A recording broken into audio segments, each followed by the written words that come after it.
معراج کی بات کرنے کا تو اب وقت آیا ہے، اس لیے کہ معراج کا سارا واقعہ تو مسجد اقصی کے گرد گھومتا ہے۔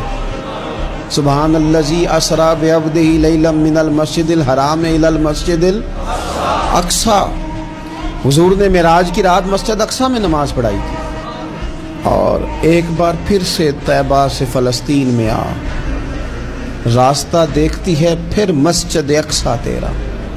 ایک بار حضور گئے تھے مکے سے مسجد اقصی، اور پھر حضور فرماتے ہیں جب میں واپس گیا نا تو کفار میں جو کہ مسجد اقصی دیکھی ہوئی تھی تو مجھ سے پوچھنا شروع کر دیا کہ مسجد اقصی کی کھڑکیاں کتنی ہیں، دروازے کتنے ہیں، پلر کتنے ہیں۔ جب انہوں نے سوال جواب کیے تو حضور فرماتے ہیں کہ رب کریم نے مسجد اقصی کو اٹھا کے میرے سامنے رکھ دیا۔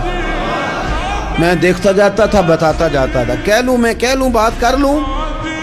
ایک دفعہ حضور مکے سے مسجد اقصی آئے، اور ایک دفعہ مسجد اقصی میرے نبی کی زیارت کے لیے مکے گئی، حضور کی زیارت کے لیے مکہ شریف گئی۔ اور میرے نبی تو صرف کسی چیز کی طرف ایک دفعہ دیکھ لیں تو وہاں رحمت کے پھول کھلتے ہیں۔ مسجد اقصی کی طرف منہ کر کے 17 مہینے میرے نبی نے نماز پڑھی ہے۔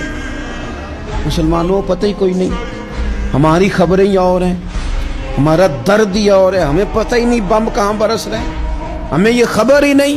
اور میں اس دور میں تقریریں کر رہا ہوں جہاں سوتوں کو جگانا نہیں پڑتا، جاگتوں کو جگانا پڑتا ہے۔ سیانے لوگوں کو سمجھانا ہمارے ذمہ لگ گیا، کیا کرے؟ اس قوم کو سکھانا پڑتا ہے جسے پتہ سارا ہے، لیکن جان بوجھ کے آنکھیں ہماری بند ہیں۔ یہ مولوی کو بات کرتا تو لوگ کہتے دیکھو مولوی گالی دیتا ہے، لیکن اگر قائد اعظم محمد علی جناح کہے کہ اسرائیل امریکہ کی ناجائز اولاد ہے تو پھر تو تمہیں ہضم کر لینا چاہیے نا، پھر تو لیبرل کو بھی ہضم ہونا چاہیے نا کہ قائد اعظم نے کہا ہے، اور اس ناجائز بچے کو تم نے اتنی طاقتیں دے دی کہ وہ مسلمانوں کے قبلہ اول میں نماز پڑھنے والوں کو بھی نہ بخشے۔ کہاں گئی تمہاری وہ انسانی حقوق کی بڑی بڑی تنظیمیں، کدھر گئی؟ اور میرا پاکستانی میڈیا سے بھی سوال ہے، چند دن پہلے سیالکوٹ میں ایک واقعہ ہوا، ناانصافی ہو گئی جی، ناانصافی ہو گئی جی ایک بی بی کے ساتھ۔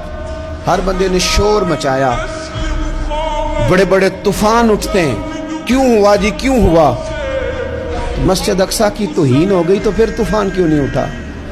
ٹاک شو کیوں نہیں ہوئے؟ ویسے کیوں نہیں ہوئی؟ میں اس موم بتی مافیا کا کیا کروں؟ ان لبرل لوگوں کا کیا کروں؟ ان کے سپورٹروں ووٹروں کا کیا کروں؟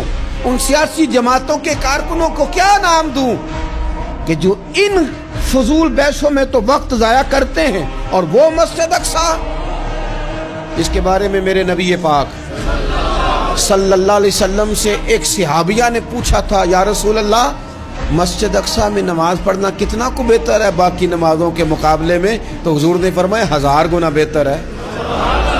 بی بی عرض کرنے لگی سونیا میں جا تو نہیں سکتی، دل بڑا کرتا ہے۔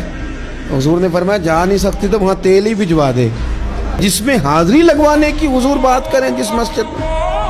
اور نبی پاک علیہ السلام نے فرمایا خاص کر کے سفر کرنا ہوا تو 3 مسجدوں کے لیے کرنا، ایک مسجد حرام بیت اللہ کے لیے، ایک مسجد نبوی کے لیے، اور تیسرا مسجد اقصی کے لیے۔